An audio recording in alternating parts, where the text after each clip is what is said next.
मोहम्मद अली।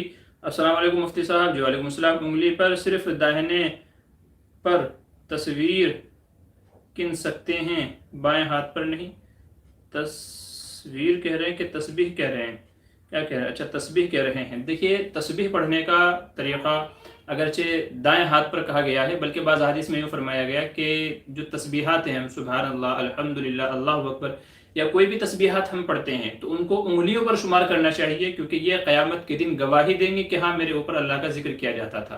तो बेहतर तो यही है कि उंगलियों पर तस्बीह पढ़ी जाए। आजकल दानों वाली तस्बीह है, उसकी भी इजाज़त है। डिजिटल तस्बीहात आ गई हैं, उसकी भी इजाज़त है।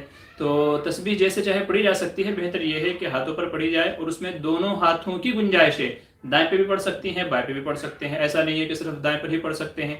बहुत सारे लोग ये समझते हैं, जैसा कि आपने पूछा है, तो ऐसा नहीं है मोहतरम, दोनों हाथों पर पढ़ा जा सकता है। अगरचे बाज़ अहादीस में, जैसा कि ग़ालिबन सुनन अबी दाऊद की रिवायत है, जिसमें दाएं हाथ पर पढ़ने की बात कही गई है, लेकिन ऐसा नहीं है कि बाएं पर नहीं पढ़ सकते हैं। दाएं बाएं दोनों पर पढ़ी जा सकती है, तो कोई हर्ज की बात नहीं है, नाजायज़ कुछ भी नहीं है। हाँ, किस्मत लिखा है, एक कुवैती आदमी ने मेरा हाथ पकड़ लिया, बोला सिर्फ दाहिने हाथ पर गिनना चाहिए। ऐसा नहीं है, उनको गलत फहमी हुई है भाई को। बस वही है, जो लकीर के फ़कीर होते हैं ना, तो उनका मसला ये होता है। उन्होंने देखा हो कि भाई हदीस में दाएं हाथ पर है, तो बस वो वही पकड़ के बैठ गए। हालांकि ये नहीं है कि भाई बाएं पर भी पढ़ा जा सकता है। मना कहाँ लिखा है कि भाई बाएं पर आप नहीं पढ़ सकते, या नाजायज़ है या हराम है।